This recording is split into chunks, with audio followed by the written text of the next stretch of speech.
Assalamualaikum warahmatullahi wabarakatuh. Alhamdulillahilladzi hadzana li hadza wa ma kunna linahtadiya laula an hadanallah. Asyhadu an la ilaha illallah wahdahu la syarikalah wa asyhadu anna Muhammadan abduhu wa rasuluhu alladzi la nabiyya ba'dah. Rabbi shrah li sadri wa yassir li amri wahlul 'uqdatam min lisani yafqahu qawli. Ya Fattahu ya Alim, ya Fattahu ya Alim. Puji syukur marilah kita panjatkan kehadirat Allah Subhanahu wa taala.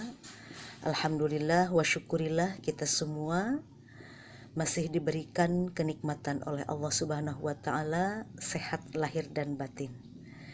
Dan ibu pastikan pada jam pertama kalian telah melaksanakan sholat duha dan tadarus Al-Quran.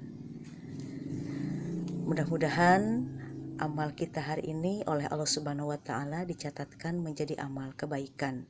Amin ya Allah ya Rabbal alamin. Baik anak-anakku sekalian, pada kesempatan yang berbahagia ini ibu akan memberikan materi yaitu mengenai iman kepada Rasul-Rasul Allah, ya, atau dalam LKS menghayati nilai keimanan kepada Rasul Allah. Anak-anak sekalian, iman kepada Rasul-Rasul Allah itu merupakan rukun iman yang keempat dari keenam rukun iman tersebut. Iman kepada Rasul-Rasul Allah itu wajib kita yakini, ya. Jangan setengah-setengah meyakininya, tapi harus dengan secara keseluruhan atau secara kafah, ya. Karena yang namanya iman, ya, itu butuh pengakuan secara utuh. Sekarang kita harus tahu dulu apa arti daripada iman.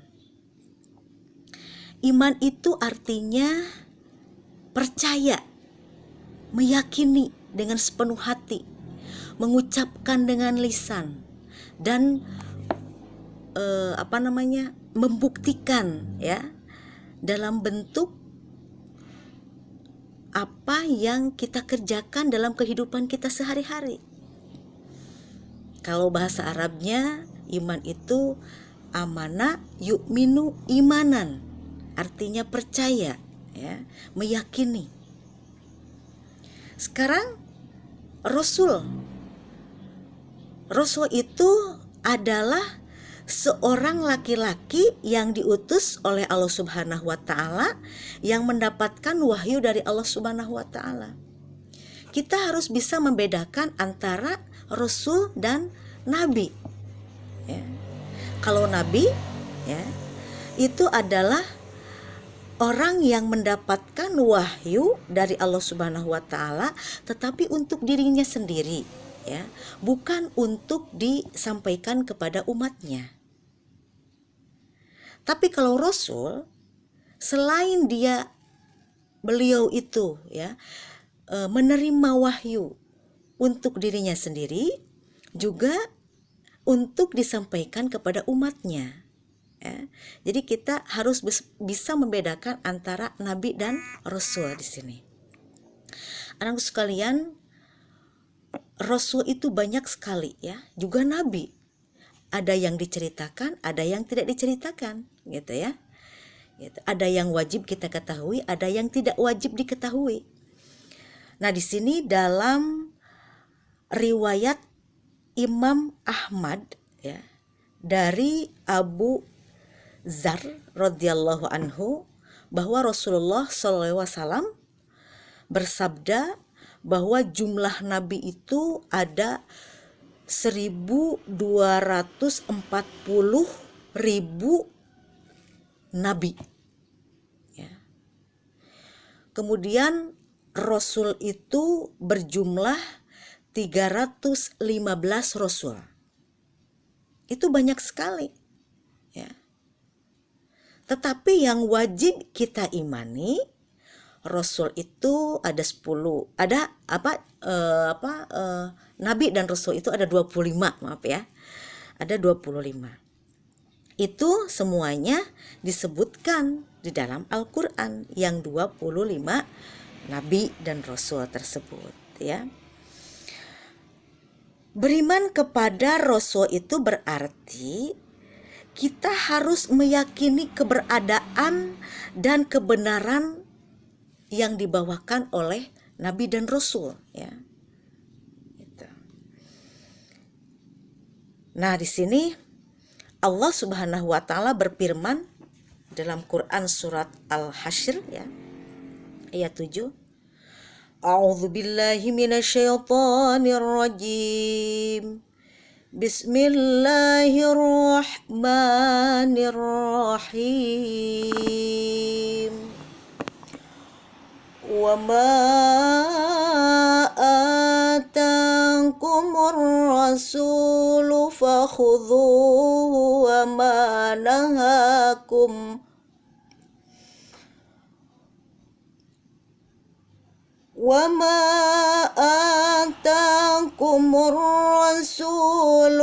fakhuduhu wa ma nahakum anhu fantahu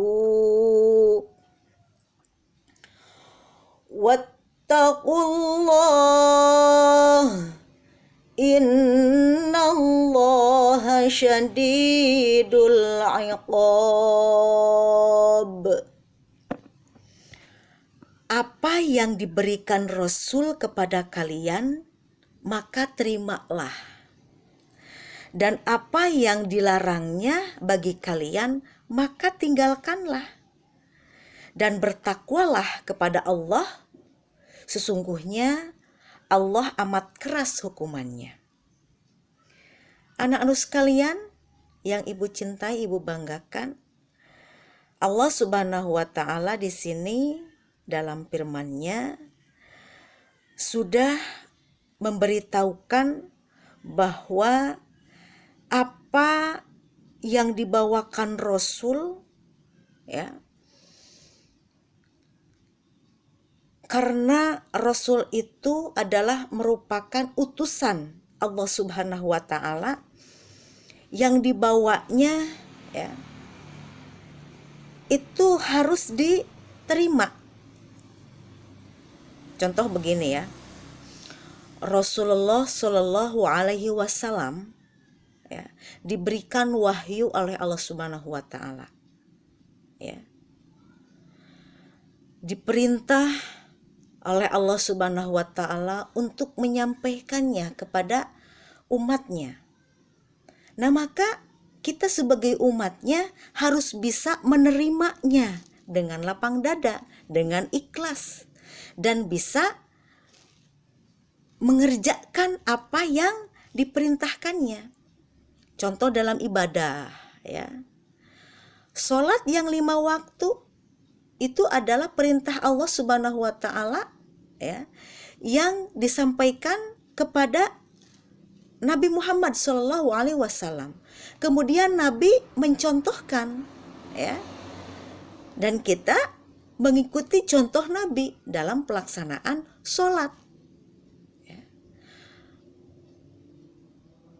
Dalam hubungannya secara habluminallah maupun secara habluminannas, ya, itu Rasul sebagai contoh, ya, uswah untuk kita semuanya.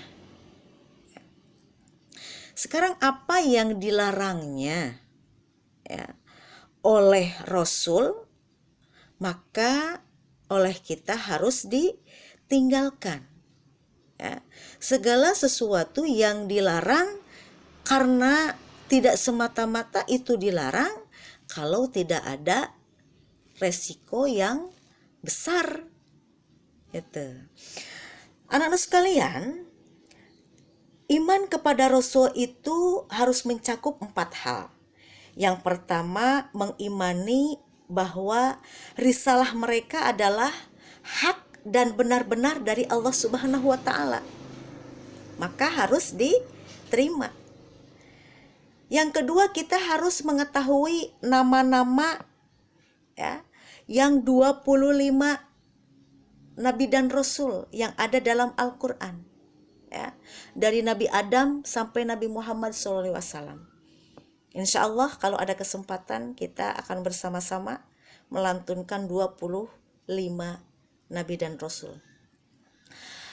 Kemudian yang ketiga, kita harus membenarkan dan kita harus bisa menyampaikan gitu ya. Harus bisa membenarkan yang mereka sampaikan dengan cara melaksanakan segala perintah yang ada. Kemudian yang keempat, mengamalkan. Ya, mengamalkan syariat Rasul yang telah diutus kepada kita, ya. Gitu.